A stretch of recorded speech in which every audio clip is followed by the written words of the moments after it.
Ormanlar çok güzel bir şeydir arkadaşlar.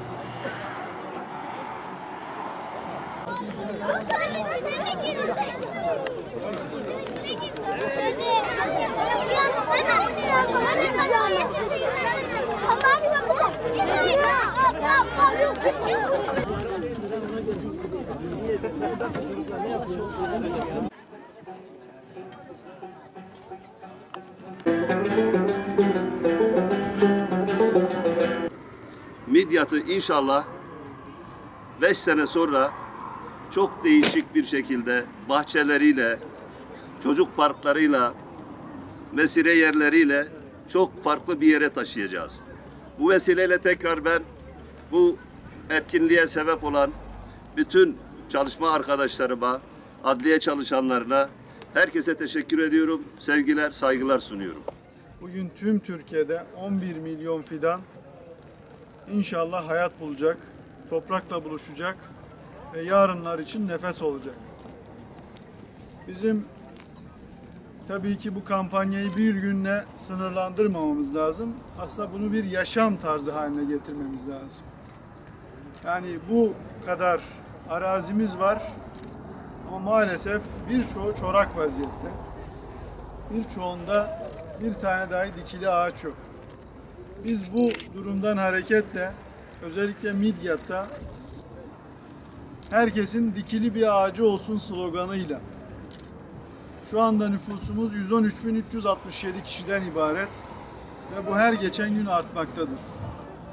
Biz başta tüm Midyat'ta ve köylerinde, mahallelerinde ikamet eden her bir vatandaşımızın bir dikili ağacı olsun diye inşallah bu kampanyaları arttırarak sürdüreceğiz.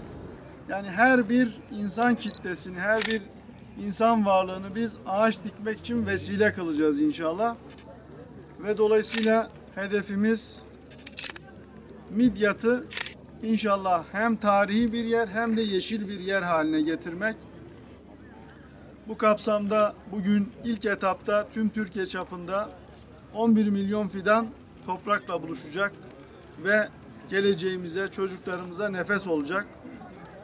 Bu kampanyayı başta sahipleyen Sayın Cumhurbaşkanımıza ve değerli hanımefendi eşlerine ben buradan teşekkürlerimi sunuyorum. Yani bir tane fidan dikmek geleceğe bırakabileceğiniz en kıymetli mirastır aslında. Zira Hazreti Peygamber sallallahu aleyhi ve sellem dahi yarın kıyamet olacağını bilseniz dahi elinizdeki fidanı dikin, yetiştirin. Bunu bize telkin etmiştir. Bizim de bu minvalde inşallah hareket ederek memleketimizi, geleceğimizi daha yeşil hale getirmek, daha nefes alır hale getirmek için çabalamamız lazım.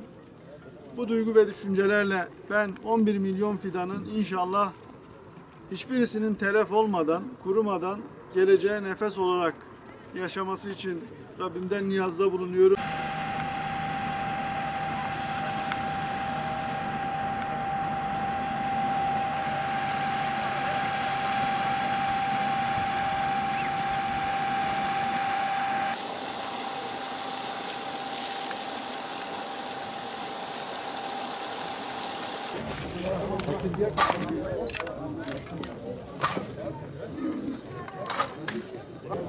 Biraz can suyu. Bas yap, bas yap.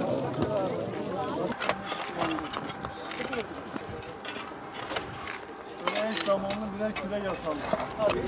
Bismillah. Gene gitti. Şimdi malumunuz Sayın Cumhurbaşkanımızın önderliğinde ilgili bakanlıklar marifetiyle tüm ülke genelinde 11 Kasım gününe atfen, bugün daha doğrusu tüm ülke genelinde ve ilçemizde etkinlikler gerçekleştirdik. Biz de bu kapsamda olmak üzere Şu anda ekimi yapılan alanda, Adalet Ormanı olarak başlatılan bu alanda 2019 tane ekim gerçekleştirdik.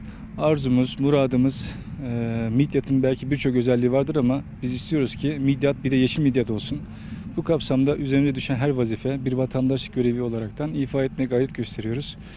Bu etkinliğimize gördüğünüz üzere Sayın Kaymakamımızın önderliğinde, çünkü buraları tahsisini yeni gerçekleştirdik burası, Adalet Ormanı olarak düşünüyoruz. Bizler hani vatandaşlık görevi, hem kamu görevi sıfatıyla hem de vatandaşlık görevi sıfatıyla ülkemize hizmet etmek için yarışıyoruz. İnşallah muvaffak oluruz. İnşallah bu ektiğimiz ağaçlar kendi kaderleriyle baş başa kalmazlar. Bugün ektik, yarın da onlar bizlere nefes olurlar. Güzel bir şey, mutluluk verici. Doğayı maalesef son zamanlarda çok tahrip ettik.